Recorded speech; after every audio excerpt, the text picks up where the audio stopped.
Hi, everybody. My name is AJ, and I'm an early intervention occupational therapist. I'm here to talk to you today about autism. I'm going to touch on four main things. What is autism? The signs and symptoms, what to do if you suspect autism or delays, and mythbusters. Let's get into it. What is autism spectrum disorder? Autism spectrum disorder, also known as ASD or just autism, is a diagnosis affecting different behaviors. So, some of those behaviors are social skills, repetitive behaviors, speech, sensory input and regulation, and nonverbal communication. I've provided a little breakdown of what each of these things mean, but overall, it's just how they interact with their environment and the people in their environment. So it's important to note that with autism, it is a spectrum. So there's very rarely that there are going to be any two people with autism who look exactly the same, who act exactly the same, who are demonstrating the exact same symptoms, right? But know that you do need to demonstrate a certain amount of them to be able to be eligible for a diagnosis, but you do not have to demonstrate all of them in order to receive that diagnosis.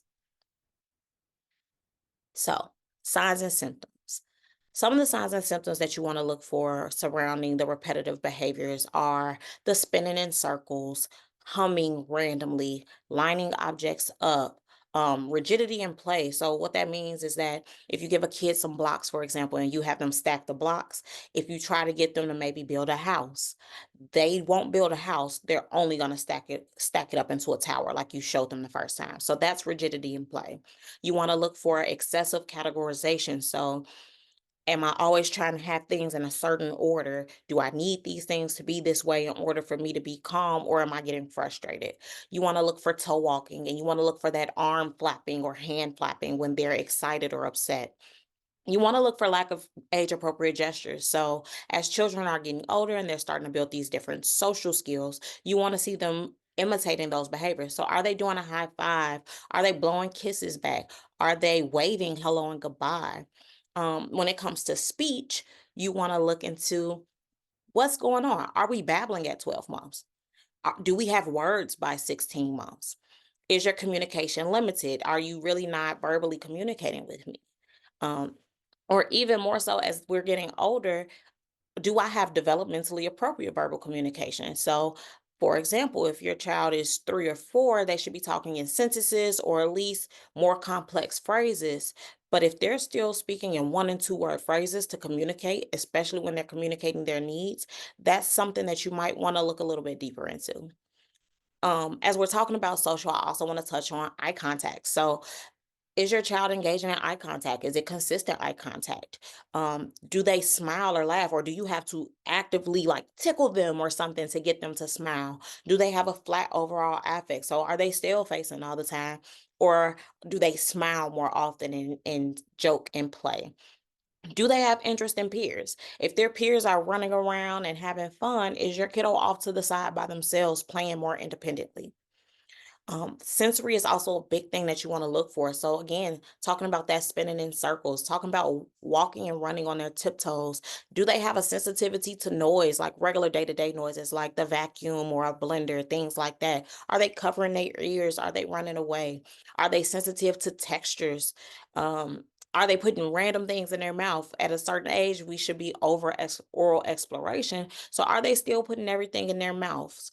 We want to look at that. And then a big one is that decreased emotional regulation. So, is your kiddo easily upset, and do are they having frequent tantrums? What do those tantrums look like? Are they like falling out on the ground? Are they banging their head? Are they pushing things off of the table? These are things that you really want to look at. Like, are these developmentally appropriate? Are these age appropriate things that they're doing? So, what do you do? If you start to notice the symptoms, the first stage is typically to go through a screening. So, an initial screening will assess the child's developmental skills and determines eligibility for further evaluation.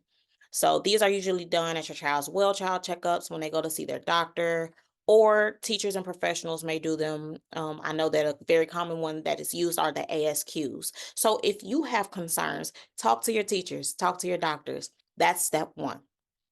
Second step is me. Evaluations with early intervention. So if your child is under the age of 3 and they have gone through these screenings and we see a couple of things that we might need to address, they'll come to me and my teams or a team like mine for an evaluation. So the team usually consists of an occupational therapist, a physical therapist, a speech therapist, and a developmental therapist, in addition with the service coordinator. So we look at the child, we see the child play, we have them do a couple of tasks that will be developmentally appropriate for their age. And if they qualify for services, they'll receive services until they turn 3 years old, or if we feel like they've reached where they need to be, we'll go ahead and discharge them early. Now, when the child leaves us, if they do still require services, or if when you do the screening, your child is over 3, typically your child will be referred for services through CPS.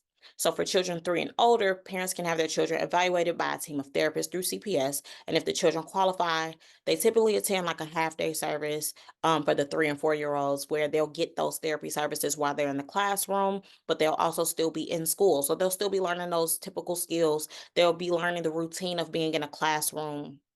And all of this will be done under their IEP or 504 plan. Now, I know you people hear IEP and they get scared. They hear 504 plan, they get scared. But know that an IEP or a 504 plan doesn't have to be permanent, but it's just there in place to make sure that your child is getting the support and the services that they need to be successful. And lastly, I do want to touch on the medical diagnosis evaluation. So, something that I've learned is that it's actually not common knowledge that a medical diagnosis evaluation is something completely different. So, all of the things that I've talked about before have nothing to do with the diagnosis. This is just, hey, we notice this kiddo has some gaps. We're going to work with this kid to get them and provide them with support to get as close to on par, if not on par, as we can, right? Provide them with the supports that they need so that they can be successful. A medical diagnosis evaluation is typically recommended separately from these. So, as an occupational therapist in early intervention, I can recommend somebody for a medical diagnosis evaluation, but that's something that's completely different from the evaluation that I did. So, the medical diagnosis evaluation isn't just for autism, but if a child demonstrates certain delays, therapists or teachers, we may recommend them for a medical diagnosis. So, this is the only evaluation that can actually diagnose a child with an actual diagnosis. So, that may be autism, global developmental delay, anything like that. Maybe it's just a speech delay, maybe it's just a cognitive delay, but that can only be done through a medical diagnosis evaluation. So, lastly, before I get out of here, I'm going to touch on a couple of myths about autism. So, the first myth is that my child cannot have autism because they are so smart.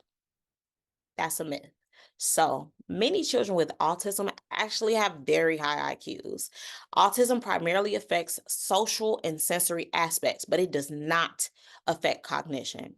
Now, I do want to note also that you can have a diagnosis of autism and a global developmental delay, which may affect the cognition, or you might have just autism, or you might have just a global developmental delay.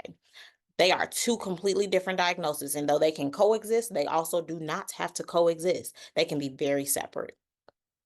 The second myth is that bad parenting causes autism. There is no clear cause of autism. However, one thing that we do know is that autism is something you're born with, not something that is developed. Number three, you can grow out of autism. Autism isn't something you can grow out of, but with therapy service and the right supports, the person with autism can develop skills to address the specific needs of their autism in order for them to be successful and functioning throughout their life. And lastly, autism looks a certain way, so you can look at a person and tell. Autism is a spectrum. It can look different for so many people.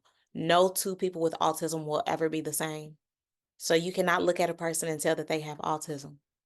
Now, if you're a therapist, you might be able to suspect, or if you're a doctor, you might be able to suspect based on some of the behaviors that you see. But I cannot look at a person in their face and just say, hey, that person has autism because they look this way. It's not a thing. So I hope that you guys learned something. I know that it was a lot of information in a little bit of time, But I hope that you took the time, you paused the video so that you can read a little bit deeper into the information that I gave. I hope that you learned something. I hope that if this was something that maybe resonated with you, that you reach out to your doctor, that you reach out to your teachers. Um, just I hope that it was helpful. I'm also going to provide a little one pager infographic at the end. So if you guys want to screenshot that, you can use it and kind of get a quick learn of everything that I just gave. Have a great day.